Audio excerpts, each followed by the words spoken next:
D K Shivakumar ಅವರಿಗೆ ಶಾಸಕರ ಬೆಂಬಲ ಇಲ್ಲ ಅನ್ನೋ ಮಾತನ್ನು ಸಿಎಂ ಹೇಳಿದ್ದಾರೆ. ಇದನ್ನ ಯಾವ ತರ ನಾವು ತಿಳ್ಕೋಬೇಕು? ಅವು ಯಾವ ಅರ್ಥದಲ್ಲಿ ಹೇಳಿದ್ದಾರೆ ಗೊತ್ತಿಲ್ಲ. ಒಂದು ದಿವಸ ಬಹುತೇಕ ಇದು ಸತ್ಯ ಪರಿಸ್ಥಿತಿ ಅಂದರೆ ಇವತ್ತು ಶಾಸಕರ ಬೆಂಬಲ ಒಂದು ದಿವಸ ಸ್ವಾಭಾವಿಕವಾಗಿ ಸಿದ್ದರಾಮಯ್ಯವ್ರ ಕಡೆ ಇದೆ. ಅದರ ಅರ್ಥ ಡಿ ಕೆ ಶಿವಕುಮಾರ್ ಹತ್ರ ಶಾಸಕರ ಬೆಂಬಲ ಇಲ್ಲ ಅಂತಲ್ಲ.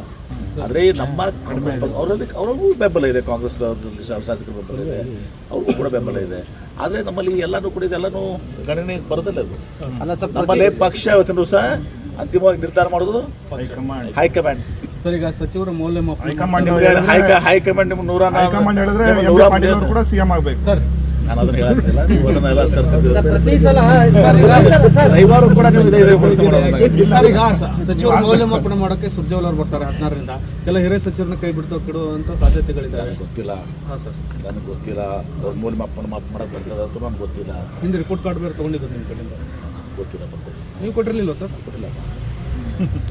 ರಿಪೋರ್ಟಿಗೆ ನಮ್ದು ಏನೇನು ಇರ್ತದೆ ನಾವು ಹೇಳ್ತಿರ್ತೀವಿ ನಾವು ಎಲ್ಲ. ಅಲ್ಲ ಸರ್, ಎಮ್ ಎಲ್ ಎಗಳದು ಆಯ್ತು. ಈಗ ಸಚಿವರದ್ದು 1-to-1 ಮೀಟಿಂಗ್ ಮಾಡ್ತಾ ಇರ್ತಕ್ಕಂಥದ್ದು ಏನು ಸರ್ ಉದ್ದೇಶ? ಈ ಥರ ತಪ್ಪೇನಿದೆ? ಏನೇನಾಗ್ತಾ ಇದೆ? ಅಥವಾ ಕೆಲವು ಶಾಸಕರು ಈ ಇಲಾಖೆಯಲ್ಲಿ ನಮ್ಮಲ್ಲಿ ಅಭಿವೃದ್ಧಿ ಆಗ್ತಾ ಇಲ್ಲ, ಇದಕ್ಕೆ ಜಾಸ್ತಿ ಹಣ ಕೊಡಬೇಕು, ಏನಪ್ಪ ಅದು ಕೇಳ್ಬೋದು.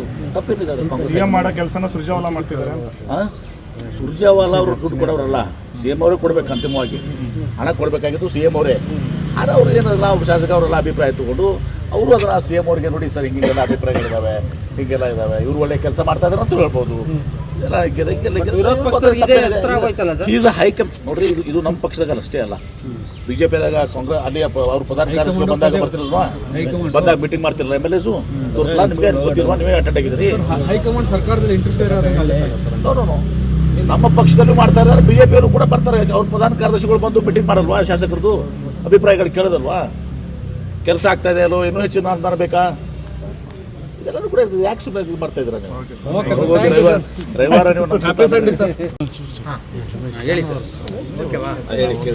ಸರ್, ಅದೇ ಈಗ ಚನ್ನರಾಯಪಟ್ಟಣದ ಪರಿಹಾರಕ್ಕೆ ಸಂಬಂಧಪಟ್ಟಾಗೆ ಒಬ್ಬರು ಲ್ಯಾಂಡ್ ಅಕ್ವಿಸಿಷನ್ ಕೈ ಬಿಡಿ ಅಂತಾರೆ, ಇನ್ನೊಬ್ರು 3.5 ಕೋಟಿ ಕೊಡಿ ಅಂತ ಡಿಮ್ಯಾಂಡ್ ಮಾಡ್ತಾ ಇದ್ದಾರೆ. ಏನು ಸರ್, ಅವರಲ್ಲೇ ಒಂದು ರೀತಿ ಗೊಂದಲ ಅದೇನು ನೋಡಕ್ಕೆ ನಾವು ಸೃಷ್ಟಿ ಮಾಡಿದ್ದಲ್ಲ.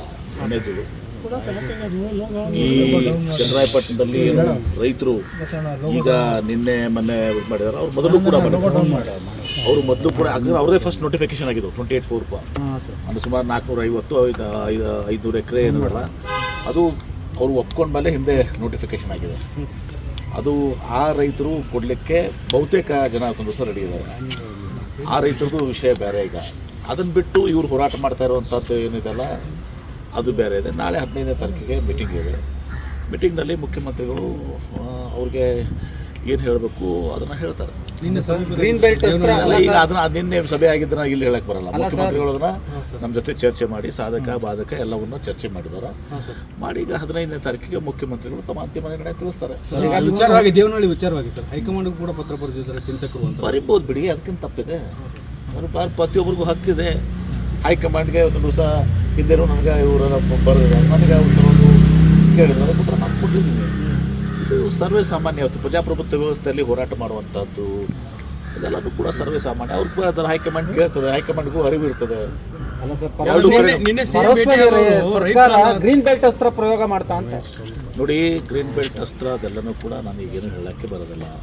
ಈಗ ಹೋರಾಟ ನಡೀತಾರಂಥದ್ದು, ಹೋರಾಟ ಮಾಡೋಂಥವ್ರದ್ದು ಏನಿದೆ ಉದ್ದೇಶ? ಅವ್ರದ್ದು ಕೃಷಿ ಭೂಮಿ ಕೃಷಿಯಾಗೇ ಉಳಿಬೇಕು ಅಂತ ಹೇಳಿ, ಕರೆಕ್ಟಾ? ಕೃಷಿ ಭೂಮಿ ಕೃಷಿಯಾಗಿಯೇ ಉಳಿಬೇಕು, ಬೇರೆ ಉದ್ದೇಶಕ್ಕೆ ಬಳಕೆ ಆಗಬಾರ್ದು ಅಂತ ಅವ್ರ ಡಿಮ್ಯಾಂಡ್ ಇದೆ.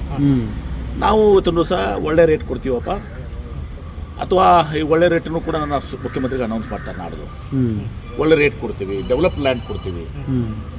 ಅಲ್ಲಿ ಬೆಲೆ ಬಾಳೋ ಭೂಮಿ ಇದೆ, ಡೆವಲಪ್ ಲ್ಯಾಂಡ್ಗೂ ಕೂಡ ಅಷ್ಟೇ ಬರ್ತದೆ. ಈಗ 10,781 ಸ್ಕ್ವೇರ್ ಫೀಟ್ ಕೊಡ್ತೀವಿ.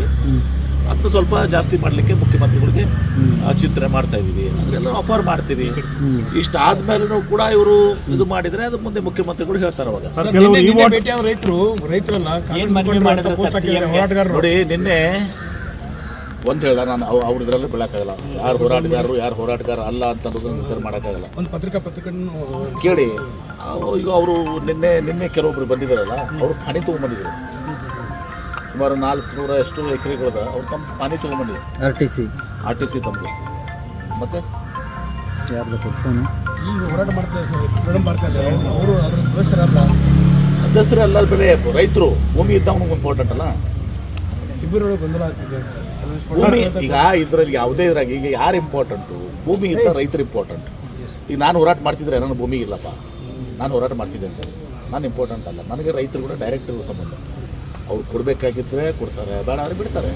ಸರ್ ಹಂಗಾದ್ರೆ ಯಾರಿಗೂ ಒತ್ತಾಯನ ಮಾಡೋದಲ್ಲ. ಮುಖ್ಯಮಂತ್ರಿಗಳು ಒಳ್ಳೆ ನಿರ್ಣಯ ತೆಗೆದುಕೋತೀವಿ. ಕೆಲವರು ನಾನು ಪರ್ಟಿಕ್ಯುಲರ್ಲಿ ಲ್ಯಾಂಡ್ ಎಕ್ವಿಷನ್ ವಿಚಾರದಲ್ಲಿ ನಾನು ಕೂಡ ರೈತನಾಗಿ ನಾನು ಹೋರಾಟ ಮಾಡಿ ನಾನು ಬರಗಾಲದ ಬಿಜಾಪುರನ್ನ ಇವತ್ತೊಂದು ದಿವಸ ನಾನು ಸಂಪತ್ಭರಿತವಾದಂಥ ಬಿಜಾಪುರ ಮಾಡಿದಂತ ಎಲ್ಲ ಹಿಂದೆ ಇದ್ದಾರೆ ನೋಡಿ. ಬಿಜಾಪುರದವರು ಮೊದಲು ಬಿಜಾಪುರ ಹೆಂಗಿತ್ತು, ಇವತ್ತು ಬಿಜಾಪುರ ಹೆಂಗಿದೆ.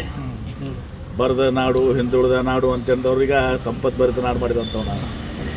ಹೀಗಾಗಿ ನನಗೂ ರೈತರ ಹಾಗಾದ್ರೆ ಈ ಹೋರಾಟದಲ್ಲಿ ಸರ್, ರೈತರ ಹೋರಾಟದಲ್ಲಿ ಕೆಲವರು ಭಾಗಿಯಾಗಿ ಹೋರಾಟವನ್ನೇ ದಿಕ್ತಪ್ಪಿಸ್ತಾ ಇದ್ದಾರೆ. ಅಂಥವು ಯಾವುದೂ ಕೂಡ ಆಗೋದಲ್ರಿ. ನಾಳೆ ನಾಡ್ದು ಮುಖ್ಯಮಂತ್ರಿಗಳ ಮೀಟಿಂಗ್ ಇದೆ. ಮೀಟಿಂಗ್ನಲ್ಲಿ ಮುಖ್ಯಮಂತ್ರಿಗಳು ನಮ್ಮ ಜೊತೆ ಎಲ್ಲ ಚರ್ಚೆ ಮಾಡಿದ್ದಾರೆ, ಒಂದು ಒಳ್ಳೆಯ ನಿರ್ಧಾರ ಮಾಡ್ತಾರೆ. ರಿಯಲ್ ಎಸ್ಟೇಟ್ ಯಾವುದನ್ನು ಕೂಡ ಹೇಳಕ್ಕೆ ಹೋಗಲ್ಲ. ಆದ್ರೆ ನನ್ನ ಕಡೆ ಎಲ್ಲ ಸಂಪೂರ್ಣವಾದಂಥ ಮಾಹಿತಿ ಇದೆ. ನನಗೆ ಸಂಪೂರ್ಣವಾದಂಥ ಮಾಹಿತಿ ಏನಿದೆ ಅಂದರೆ ಯಾರ್ಯಾರೆಲ್ಲ ಅಗ್ರಿಮೆಂಟ್ ಹೋಲ್ಡರ್ಸ್ ಇದ್ದಾರೆ, ಯಾರ್ಯಾರು ರಾಜಕಾರಣಿಗಳ ಲ್ಯಾಂಡ್ ಎಷ್ಟಿದೆ, ನಮ್ಮಂಥವ್ರದ್ದು ಯಾರ್ಯಾರ್ದು ಅಗ್ರಿಮೆಂಟ್ ಹೋಲ್ಡರ್ಸ್ ಏನಿದಾವೆ ಎಲ್ಲ ನನಗೆ ರಾಜಕಾರಣಿಗಳ ಕುಮ್ಮಕ್ಕಿದೆಯಾ ಅಂತ ಸರ್ ಈ ಥರದ್ದು? ನಾನು ಯಾವುದು ಮಾಡೋಕ್ಕೆ ಹೋಗಲ್ಲ. ನಾನು ಇದ್ರ ಸುಮ್ಮನೆ ಇದು ಮಾಡಿ ಕಾಂಟ್ರವರ್ಸಿ ಮಾಡೋಕ್ಕೆ ಹೋಗಲ್ಲ. ಈಗ ಪ್ರತಿಯೊಬ್ಬರಿಗೂ ಹೋರಾಟ ಹಾಕಿದೆ. ಅವರು ಬೇಡ ಅಂತಂತಾರೆ, ಇವರು ತಗೊಳ್ಳಿ ಅಂತಾರೆ, ನಮ್ಗೆ ಆ ರೇಟ್ ಕೊಡುತ್ತಾರೆ, ರೇಟ್ ಕೊಡೋಕ್ಕಾಗತ್ತೆ, ನಮ್ಗೆ ಅದು ವಿಚಾರ ಮಾಡಬೇಕಾಗ್ತದೆ. ಸುಮ್ಮನೆ ನಾನು ಈ ಗೊಂದಲಕ್ಕೆ ಸ್ಟ್ರಿಕ್ಟ್ಲಿ ಮಾಡೋಕ್ಕೆ ಹೋಗಲ್ಲ. ಯಾರ ಬೇಗೋ ಅಲಿಗೇಷನ್ ಮಾಡೋಕ್ಕೆ ಹೋಗ್ತಾ ಇಲ್ಲ. ಇಷ್ಟೇ ಇವತ್ತು ದಿವಸ ಉದ್ದಿಮೆಗಳು ಮತ್ತು ಏನು ಕೃಷಿ ಎರಡೂ ಕೂಡ ಹೋಗ್ಬೇಕು. ಈಗ ನಿನ್ನೆ ನೋಡಿ ಇಲ್ಲೇ ಇದೆ ನನ್ನ ಪಾಕೆಟ್ನಲ್ಲಿ 17 ವರ್ಷ ನಂತರ ಏನು ನಂದಿಗ್ರಾಮ ಆಯ್ತಲ್ಲ, ಟಾಟಾ ನ್ಯಾನೋ ಪ್ರಾಜೆಕ್ಟ್, 17 ವರ್ಷ ನಂತರ ಟಾಟಾದವ್ರ ಜೊತೆ ಇವತ್ತೊಂದು ದಿವಸ ಮಾತುಕತೆ. 17 ವರ್ಷ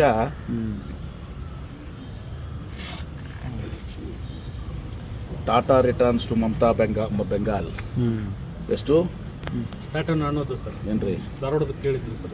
historic meeting since forced since exit ಏನ್ರಿ 17 years ಏನ್ರಿ ಏನಾಗ್ತದೆ ಇದು. ಈಗ ಮತ್ತೆ ಬರುತ್ತೆ sir Karnataka Tata business today ನಿಮ್ಮದು magazine. 17 years after Singur storm Tata son chairman meets ಭೇಟಿ. ನಿಮ್ಮನ್ನು ಅನ್ನಲ್ಲಪ್ಪ, ಅಲ್ಲಿ ಬೆಂಗಾಲ್ 17 ವರ್ಷ ಇಂಡಸ್ಟ್ರೀಸ್ ಕ್ಲೋಸ್ ಮಾಡಿದೆ. ಅಂದರೆ ಈ ಥರ ಎಲ್ಲ ಇರ್ತವೆ. ಹೀಗಾಗಿ ಉದ್ದಿಮೆಗಳು ಹೋಗಬೇಕು, ಕೃಷಿನೂ ಹೋಗ್ಬೇಕು, ರೈತರಿಗೆ ಅನ್ಯಾಯ ಆಗಬಾರ್ದು. ಅದಕ್ಕೆ ಭೂಸ್ವಾಧೀನ ಕಾಯ್ದೆ 2013 ತಂದಿದ್ದು ಯಾರು? ಕಾಂಗ್ರೆಸ್ ಸರ್ಕಾರ. ನಾವು 2013 ಕಾಯ್ದೆ ಪ್ರಕಾರನೇ ಅವ್ರು ಪರಿಹಾರ ಕೊಡೋದಂದರೆ ಇನ್ನೂ ಸಂದರ್ಭ ಬಂದಾಗ ವಿಶೇಷ ಪ್ರಕರಣ ಅಂತೇಳಿ ಎಕ್ಸ್ಗ್ರೇಷನು ಕೂಡ ಜಾಸ್ತಿನೂ ಕೊಡ್ತೇವೆ. 10,781 ಸ್ಕ್ವೇರ್ ಫೀಟ್ ಬಂದು ಜಾಸ್ತಿನೂ ಕೂಡ ಕೊಡ್ತೇವೆ. ಯಾರ ಜೊತೆ ಈಗ ಅಲಿಗೇಷನ್ ಮಾಡೋಕ್ಕೆ ಹೋಗಲ್ಲ, ಯಾರ ಬಗ್ಗೆನೂ ನಮ್ದು ಇದು ಇಲ್ಲ. ಮುಖ್ಯಮಂತ್ರಿಗಳು 15ನೇ ತಾರೀಕಿಗೆ ಮೀಟಿಂಗ್ ಮಾಡ್ತಾರೆ. ನಾವು ಏನು ಹೇಳಬೇಕಾಗಿದ್ರೆ ಮುಖ್ಯಮಂತ್ರಿಗಳು ಹೇಳಿದ್ದೀವಿ, ಮೀಟಿಂಗ್ ಅನೌನ್ಸ್ ಮಾಡ್ತಾರೆ. ಟಾಟಾ ನ್ಯಾನೋ ನೀವೇನಾದ್ರು ಆಫರ್ ಕೊಡ್ತೀರಾ ಸರ್?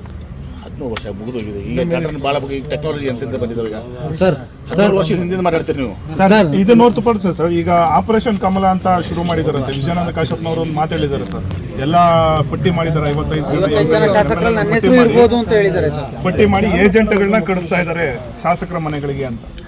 ನೋಡಿ, ಶಾಸಕರೇನು ನಮ್ಮ ಕಡೆ ಅಂತಲ್ಲ, ಹುಣಸೆ ಬೀಜ ಹುಣಸಿಕಪ್ಪತ್ತಿ ಏನಂತ ನಾವು ನಮ್ಮಲ್ಲಿ ಭಾಷೆದ ಹುಣಸಿಕಪ್ಪತ್ತಿ. ಎಷ್ಟಿದೆ? 130, ಈಗ 140 ಆಗಿದೆ. ಏನೋ ಹೆಂಗೆ ನೋಡಿದ್ರೆ ಹೆಚ್ಚಿಗೆ ಆಗ್ತೀವಿ. ನಾ 2-3 ಗೊತ್ತಿದೆ ನಿಮಗೆಲ್ಲ. 140 ಜನ ಶಾಸಕರು, 2/3 ಎಷ್ಟು ರೀ? 85 ನೋಡೋಣ. 85 ಜನ ಶಾಸಕ ಸಿಗ್ತಾರೆ. ಹುಣಸಿಕಪ್ಪ ಶಾಸಕರು, ನಮ್ಮ ಹುಣಸಿ ಬೀಜ ಕಪ್ಪ ನಾವು ಅಂತ ಹೇಳ್ತೀವಿ. ಹೀಗಾಗಿ ಅಷ್ಟು ಜನ ಏನಪ್ಪ ಸಲ ಒಂದು 15 ಜನ ಇತ್ತು. ಅವಾಗ ಏನೋ ಒಂದ್ಸಲ ಇದು ಮಾಡಿ ಸಾಧನೆ ಮಾಡಿದರು. 85 ಜನ ಮಾಡೋಕ್ಕೆ ಕಾಂಗ್ರೆಸ್ನೊಳಗೆ ಇದನ್ನು ಯಾರು ಬ್ಲ್ಯಾಕ್ ಮೇಲ್ ಮಾಡ್ತಾವ್ರ ಸರ್? ನೋಡಿ, ಇದೆಲ್ಲ ಹೂವಪ್ಪು ನಡೀತದೆ. ಅರ್ಧ ಮಾಧ್ಯಮದವ್ರು ನಿಮ್ಮದೇ ಇರ್ತದೆ. ವಿಜಯಾನಂದ ಕಾಶ್ಯಪ್ನವರು ಅಲ್ಲ ಸರ್, ಬೆಂಕಿ ಇಲ್ದಲ್ಲ ಬಗೆಹರಲ್ಲ ಸರ್. ಯಾವ ರೀತಿ ಹೇಳಿದ್ರೆ ಅವ್ರು ಕೇಳಿಬಿಡಿ. ವಿಜಯಾನಂದ ಹೇಳೇ ಇರ್ಬೋದು, ಅವರೆಲ್ಲ ಪ್ರಯತ್ನ ಮಾಡ್ತಿರ್ಬೋದು, ಯಾರೋ ಮಾತಾಡ್ತಿರ್ಬೋದು. ಅದು ವಿಜಯಾನಂದ ಕಾಶ್ಯಪ್ನವ್ರು ಹೇಳ್ಬೇಕು. ಅವರೇ ವಿಜಯಾನಂದ ಕಾಶ್ಯಪ್ನವ್ರು ಸುಳ್ಳು ಹೇಳ್ತಾರೆ. ಅಲ್ಲ ಸರ್, ಆದರೆ ಇಷ್ಟೇ, ಅದು ಆಪರೇಷನ್ ಕಮಲ ಅಸಾಧ್ಯದ ಮಾತು. ಅಷ್ಟೇ ಅಲ್ಲ, ಬಿಜೆಪಿನ ಹಿಂದೆನೂ ಹೇಳಿದ್ದೀನಿ, ಬಿಜೆಪಿಯ ಮತ್ತು JDSನ ಬಹಳಷ್ಟು ಶಾಸಕರು ಕಾಂಗ್ರೆಸ್ ಕದ ಬಡಿತಾ ಇದ್ದಾರೆ. 15 ಜನ ನಮ್ಮ ಕಡೆ ಬರ್ತಾ ಇದ್ದಾರೆ. ಇಂಥದ್ರಾಗ ಆಪರೇಷನ್ ಕಮಲ ಮಾತಾಡ್ತಾ ಇದ್ದೀರಿ ನೀವು. ಸರ್ ಇವರು ಡಿ ಕೆ ಶಿವಕುಮಾರ್ ಮತ್ತೆ ಸಿದ್ದರಾಮಯ್ಯ ನಡುವೆ ಕುರ್ಚಿ ಕದನ ನಡೀತಾ ಇದೆಯಲ್ಲ ಸರ್, ಅದ್ಯಾವ್ದು ಇದರ ಇಲ್ಲ ಒಂದು ನೋಡಿ. ಬಂಡವಾಳ ಏನಾದ್ರು ನೋಡಿ, ನಮ್ಮ ಪಕ್ಷದಲ್ಲಿ ಯಾವ ಕದನೂ ನಡೆಯೋದಿಲ್ಲ. ನಮ್ಮ ಪಕ್ಷದಲ್ಲಿ ಏನೇ ಇದ್ರು ಹೈಕಮಾಂಡ್ ಏನು ನಿರ್ಧಾರ ಮಾಡ್ತದೆ ಅದು ಸಿದ್ದರಾಮಯ್ಯನವ್ರಿಗೆ ಅನ್ವಯಿಸ್ತದೆ, ಎಂ ಬಿ ಪಾಟೀಲ್ಗೂ ಅನ್ವಯಿಸ್ತದೆ, ಡಿ ಕೆ ಶಿವಕುಮಾರ್ಗೂ ಅನ್ವಯಿಸ್ತದೆ, ಎಲ್ಲರಿಗೂ ಅನ್ವಯಿಸ್ತದೆ. ಈಗ ಸಿದ್ದರಾಮಯ್ಯ ಅವರು 5 ವರ್ಷ ಇರ್ತೀನಿ ಅಂತ ಹೇಳಿದ್ದಾರೆ ಸರ್. ಆದ್ರೆ ಹೈಕಮಾಂಡ್ ನಾಯಕರು ಒಬ್ರು ಏನು ಬಾಯಿ ಬಿಡ್ತಿಲ್ವಲ್ಲ ಸರ್. 5 ವರ್ಷ ಇರ್ತಾರೆ, ಎಷ್ಟು ವರ್ಷ ಇರ್ತಾರೆ ಅನ್ನೋದು. ಸುರ್ಜೇವಾಲಾ ಬಂದೋದ್ರು ಏನು ಹೇಳ್ತಿಲ್ಲ, ಖರ್ಗೆ ಅವ್ರು ಇಲ್ಲೇ ಇರ್ತಾರೆ, ಅವರು ಏನು ಹೇಳ್ತಿಲ್ಲ. ಅದು ಹೇಳ್ಬೇಕಂತಿದ್ಯಾ? ಅಲ್ಲ ಕರ್ನಾಟಕದವ್ರು ಖರ್ಗೆ ಕರ್ನಾಟಕದವ್ರೇ ಅಲ್ವಾ ಸರ್? ನಾನು ಮುಖ್ಯಮಂತ್ರಿ ಆಗಿದ್ದೀನಿ, 5 ವರ್ಷ ನಾನು ಮುಂದುವರಿತೀನಿ ಅಂತ ಹೇಳಿದಾರೆ ಅವರು. ತಪ್ಪೇನಿದೆ ಅಲ್ಲ ಸರ್, ಶಾಸಕರ ಬೆಂಬಲ ಡಿ ಕೆ ಶಿವಕುಮಾರ್ ಅವ್ರಿಗಿಲ್ಲ. ಸರ್, ಡಿ ಕೆ ಶಿವಕುಮಾರ್ ಹೈಕಮಾಂಡ್ ಹೆಚ್ಚಿನ ವಿಡಿಯೋಗಳಿಗೆ ಪ್ರತಿಧ್ವನಿ ಯೂಟ್ಯೂಬ್ ಚಾನೆಲ್ ಸಬ್ಸ್ಕ್ರೈಬ್ ಮಾಡಿ, ಬೆಲ್ ಐಕಾನ್ ಕ್ಲಿಕ್ ಮಾಡಿ.